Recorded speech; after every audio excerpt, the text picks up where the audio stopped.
Hello and welcome guys. So guys मेरा नाम है नित्य और आप देख रहे हो डेली लीडर्स चैनल। तो गाइस कैसे हो आप सब? आई होप आप सब अच्छे होंगे। तो गाइस जैसा कि आप सब जानते हो कि आपके कंपनी लॉ की क्लास अवेलेबल हो रही है, यूनिट 3 आपकी स्टार्ट हो चुकी है और आपकी तैयारी भी बढ़िया चल रही होगी। तो गाइस जिन्होंने हमारी पहली वाली वीडियो नहीं देखी है, हमने काफ़ी डायरेक्टर्स के बारे में काफ़ी बात की है। पिछली क्लास में हमने women director, whole time director के बारे में पूरी जानकारी ली थी। तो आज की इस वीडियो में हम स्मॉल शेयर होल्डर डायरेक्टर के बारे में बात करेंगे, इसकी फुल डिटेल करेंगे और आपको इसके डिस्क्रिप्शन में आप वहाँ से इसके PDF डाउनलोड कर सकते हो। नोट्स के लिए आपको प्रॉपर मिल जाएंगे इसके नोट्स। तो वीडियो शुरू करने से पहले जो भी हमारे चैनल पर नए है प्लीज़ चैनल को सब्सक्राइब कीजिए, वीडियो को लाइक कीजिए, शेयर कीजिए और जो प्रॉब्लम है उस कमेंट सेक्शन में हमें ज़रूर बताएं। तो बिना टाइम वेस्ट किए चलिए वीडियो को शुरू करते हैं।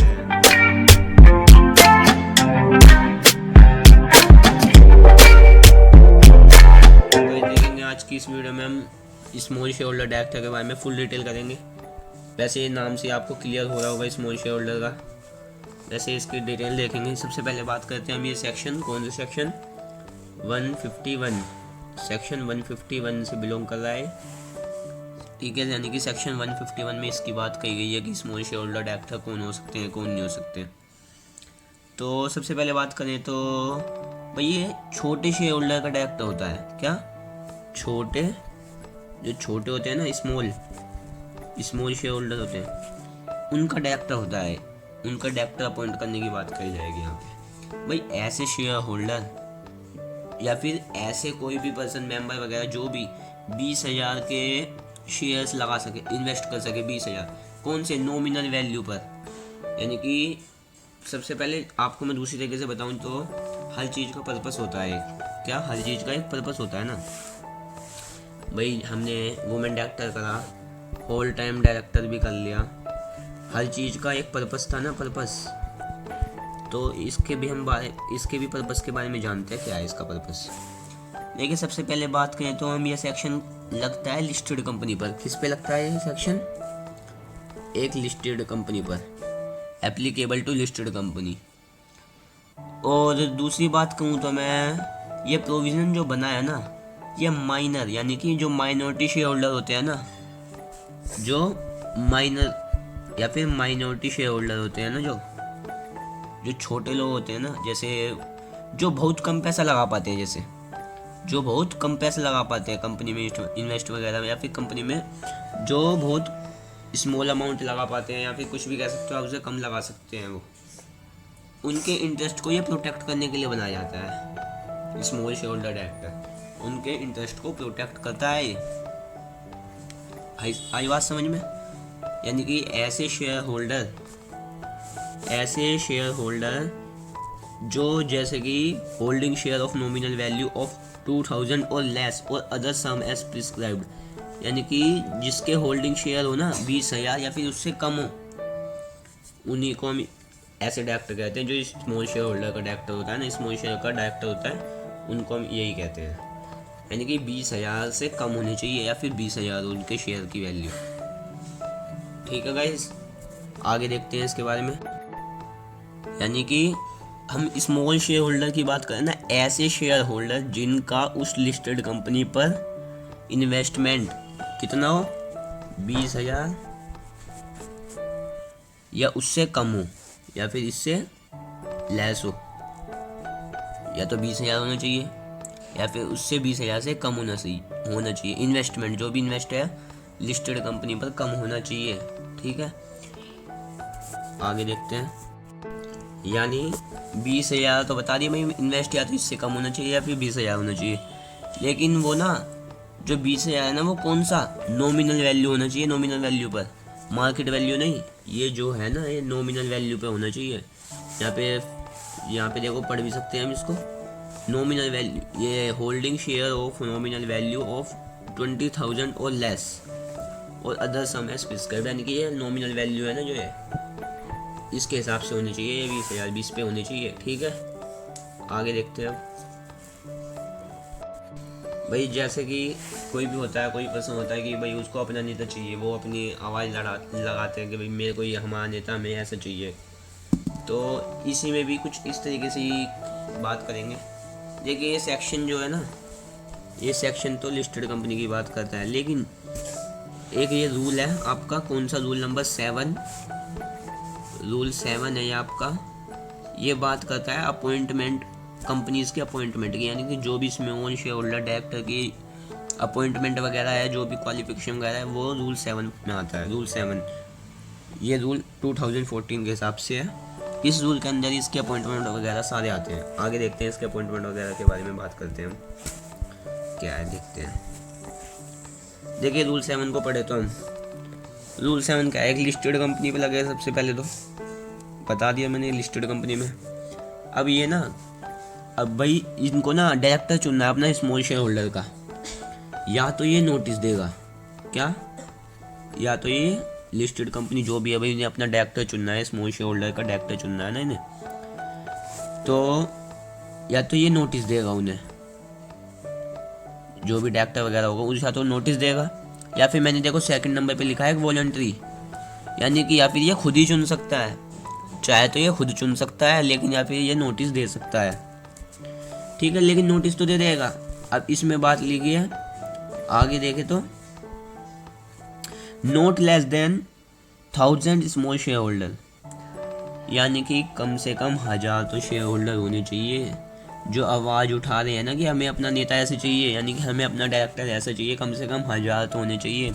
मान लिया कि भाई 1500 लोग हैं, 1500 या फिर 2000 हैं, 1500 मान लिया, 1500 लोग हैं, तो जो भी आवाज़ उठा रहे हैं ना कि भाई हमें अपना डायरेक्टर ऐसे चाहिए, तो कम से कम इनमें से 1000 तो होने चाहिए जो आवाज़ उठा रहे हैं। अब ये तो है नहीं कि हाँ 2-4 जो भी हैं, ये 100 लोग हैं यही कह रहे हैं कि हमें अपना नेता चाहिए, कोई नहीं मानने का ऐसे, तो कम से कम 1000 तो होना चाहिए। लेकिन अब बात करें किसकी, 1000 तो होनी चाहिए, लेकिन अब वो है ही टोटल मेंबर 500 ही, 500 में से कह रहे हैं वो कि अपना डायरेक्टर चुनना है, शेयर होल्डर जो भी है वो है ही 500, भाई अब 1000 कहाँ से। तो इसमें अब दूसरी बात हो लिखी है, और करके लिखी है ना ये, कि 1/10 of the total number of small share holder, यानी कि स्मॉल शेयर होल्डर के 1/10 होने चाहिए। यानी आप बात करो जो भी ये डायरेक्टर बनेगा, ये या तो स्मॉल शेयर होल्डर, जो भी इसके शेयर होल्डर है ना उसमें से ही बनेगा, जो भी इसका डायरेक्टर बनेगा या तो शेयर होल्डर में से बनता है, या फिर बाहर से भी आ सकता है, वो बाहर से भी हो सकता है ना। तो ये बात कर रहा है, अगर जो शेयर होल्डर में से ही बना रहे हैं ना डायरेक्टर, उसकी बात कर रहा है। ठीक है गाइस, या तो भाई 1000 हो, या फिर 1000 नहीं तो भाई 1/10 होना चाहिए। ठीक है गाइस, अगर जो 1500 लोग कम से कम 150 तो वो 500 है, मान लो 500 कंपनी में है, तो कम से कम उसका 1/10 यानी कि 50 तो होनी चाहिए। ठीक है, आई होप आपको ये अब क्लियर हो गया होगा। यानी कि have a small share holder directly selected by small share holder, यानी कि जो भी सिलेक्ट करे इस हिसाब से ये होनी चाहिए। विच एवर इज लोअर, कम से कम इतना तो होना ही चाहिए। आई होप आपको अब ये क्लियर हुआ होगा। आगे बात करते हैं इसकी। मोस्ट ऑफ द केसेस में क्या होता है, देखिए मोस्ट केसेस में क्या होता है, मैं बात करूँ आपकी। मोस्ट ऑफ द केसेस में ना, जब डायरेक्टर अपॉइंट करने होते हैं ना, जब डायरेक्टर अपॉइंट होते हैं, अपॉइंट के लिए होते हैं, तो कम से कम वो जनरल मीटिंग में जरूर होते हैं। क्या, जनरल मीटिंग में सबसे पहले होते हैं वो, एक्सेप्ट फर्स्ट डायरेक्टर। अब भाई फर्स्ट डायरेक्टर क्या है, आपको इसकी वीडियो मिल जाएगी, वैसे अगली क्लास में मिल जाएगी, इसकी सारी जानकारी आपको प्रॉपर मिलेगी। तो जो भी प्रॉब्लम हो आ रही हो, आपको कुछ वर्ड ऐसे आएंगे जो कि आपको नेक्स्ट वीडियो में आपको कवर अप हो जाएंगे। ठीक है गाइस, तो मैं बात करूँ क्या कह रहा था कि भाई मैं जैसे मोस्ट ऑफ द केसेस में जब डायरेक्टर अपॉइंट करने होते हैं ना, तो वो जनरल मीटिंग में सबसे पहले होते हैं। ठीक है गाइस, तो देखे तो यहाँ पे क्या लिखा है, यानी कि जब भी स्मॉल शेयर होल्डर को डायरेक्टर अपॉइंट करना है ना, तो मीटिंग के 14 दिन पहले, 14 डेज पहले, 14 days at least 14 days before meeting से 14 डेज पहले उन्हें नोटिस देना पड़ेगा। नोटिस देंगे वो कंपनी को, क्या, वो कंपनी को एक नोटिस देंगे, कंपनी को नोटिस देंगे वो, भाई वो नोटिस देंगे और कहेंगे हमें अपना ये डायरेक्टर चाहिए। वो क्या कहेंगे, हमारा डायरेक्टर ये है। वो पहले उन्हें नोटिस देना पड़ेगा शेयर होल्डर को, कि कंपनी को, कि भाई हमें डायरेक्टर ये चाहिए। ठीक है, हम इसे प्रपोज कर रहे हैं, वो कि ये भी कहेंगे हम इसे प्रपोज कर रहे हैं। भाई हम इसे प्रपोज, इस डायरेक्टर को प्रपोज कर रहे हैं, तो वो नोटिस वगैरह देंगे डायरेक्टर के लिए कि हम इसे प्रपोज कर रहे हैं, तो इसे हमारा डायरेक्टर बनाया जाए। अब भाई उसकी बात करते हैं, भाई जो नोटिस देंगे उसमें क्या क्या होगा, जो स्पेसिफाई होगा ना नोटिस, भाई उसमें या तो नेम होगा, उसका एड्रेस वगैरह के बाद फोलियो नंबर क्या है ये, भाई शेयर हेल्ड भी है, ठीक है कोई नहीं है तो, लेकिन ये फोलियो नंबर ना एक उनकी फाइल होती है ना जो, उसमें मेंशन होता है उनका नंबर होता है, ये वैसे रिलेटेड है उनसे ही नंबर होता है ये फोलियो नंबर, वैसे कुछ नहीं है ज़्यादा, उनके रजिस्टर वगैरह में होता है ये नंबर। ये प्रपोज करेंगे डायरेक्टर को और कहेंगे कि भाई हमने इन्हें प्रपोज किया है, तो हमें अपना ये डायरेक्टर चाहिए। और क्या बात होएगी, भाई जो प्रपोज डायरेक्टर के लिए कुछ स्टेटमेंट होगी, भाई उसके पास डीन होना चाहिए, वो नॉट डिस्क्वालीफाइड होना चाहिए, किसमें, अंडर सेक्शन 164, जो अभी हम क्लियर करेंगे अगली क्लासेस में, उसे कवर अप करेंगे डिस्क्वालिफिकेशन के बारे में भी। तो उसके पास डीन होना चाहिए, डिस्क्वालीफाइड नहीं होना चाहिए, उसे कंसेंट देना पड़ेगा स्मॉल शेयर डायरेक्टर का। और ये क्या लिखा है देखिए, ये कंसेंट DIR2, कंसेंट DIR2, ये एक कंसेंट होता है, मतलब कि ये एक तरीके से जिसमें ये लिखा होता है कि भाई इसमें क्या क्या चाहिए, वो किस तरीके से अपॉइंट हो सकता है, ये DIR का फॉर्म होता है, इसलिए वैसे आगे कवर अप करेंगे इसे। तो आगे बात करें तो हम इसके आगे देखते हैं क्या है, इसकी अपॉइंटमेंट के बारे में बात करते हैं आगे। देखिए वीडियो अच्छी लगे तो प्लीज़ वीडियो को लाइक करना, शेयर करना और चैनल को सब्सक्राइब जरूर करना।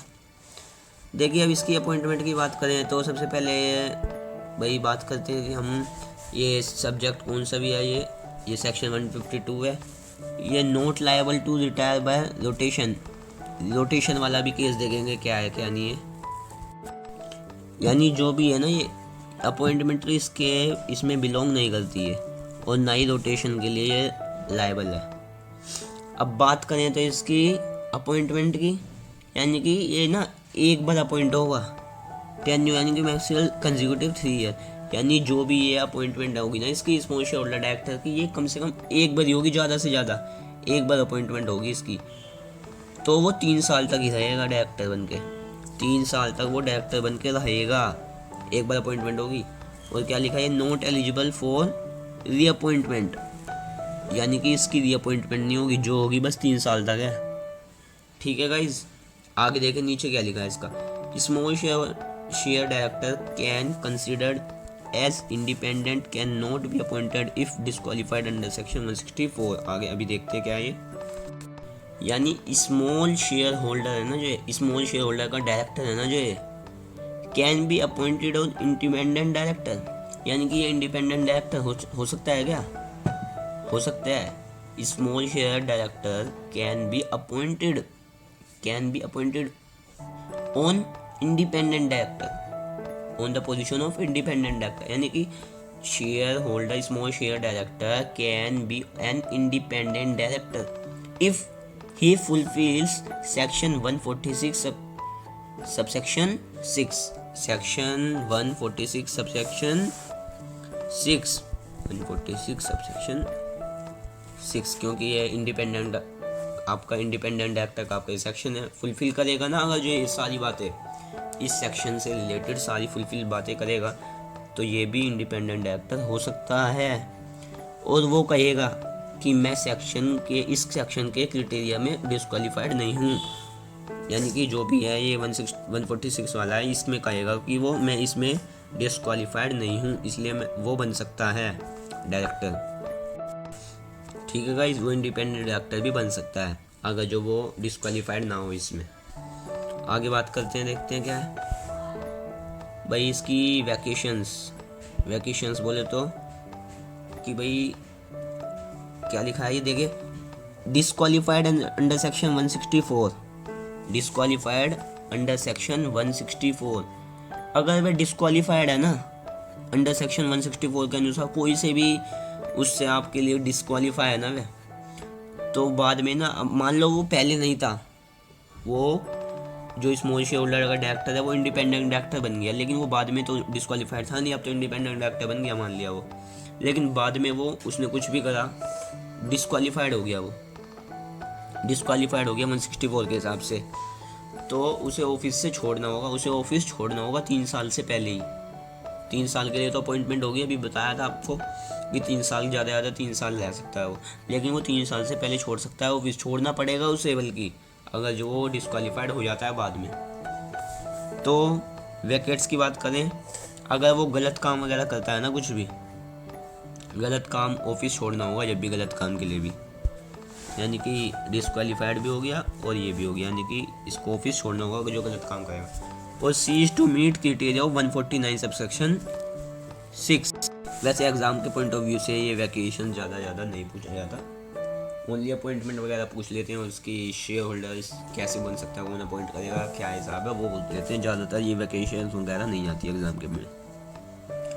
तो क्राइटेरिया को फुलफिल करना चाहिए जब भी बन सकता है, नहीं तो अदरवाइज वो छोड़ना होगा, गलत काम करेगा या फिर वो डिस्क्वालीफाइड हो, कोई से भी इस सेक्शन के हिसाब से कोई से भी उसमें डिस्क्वालीफाइड हुआ हो, तो उसे जब भी 3 साल से पहले छोड़ना होगा ऑफिस। आगे देखते हैं, holding position of small share director, यानी कि भाई वो 2 कंपनीज ज़्यादा नहीं हो सकता, 2 कंपनीज में ज़्यादा नहीं बन सकता डायरेक्टर। और second company shall not be in conflict competing business with first, भाई फर्स्ट के हिसाब से होना चाहिए, यानी कि उसका अलग अलग कंपनीज होनी चाहिए, जैसे कि भाई पता हो डायरेक्टली कभी वो फेकबाजी करें, यानी कि दोनों कंपनियों की अलग अलग बातें होनी चाहिए, या ज़्यादा से ज़्यादा वो 2 कंपनी में बन सकता है, इससे ज़्यादा नहीं बन सकता। होल्डिंग पोजीशन भी ज़्यादा नहीं आती आपके एग्ज़ाम में, बेसिक आएगी वैसे आपके ज़्यादातर इसके हिसाब से। आपको इसके डिस्क्रिप्शन में नोट्स भी अवेलेबल हैं, प्लीज़ वो डिस्क्रिप्शन से नोट्स डाउनलोड कीजिए, उसको रीड कीजिए अच्छे से। तो वीडियो अच्छी लगी तो प्लीज़ वीडियो को लाइक करें, शेयर करें, चैनल को सब्सक्राइब करें, और जो प्रॉब्लम हो हमें कमेंट सेक्शन में आप ज़रूर बताएं। तो इस वीडियो में इतने तक guys, thank you guys, thank you so much.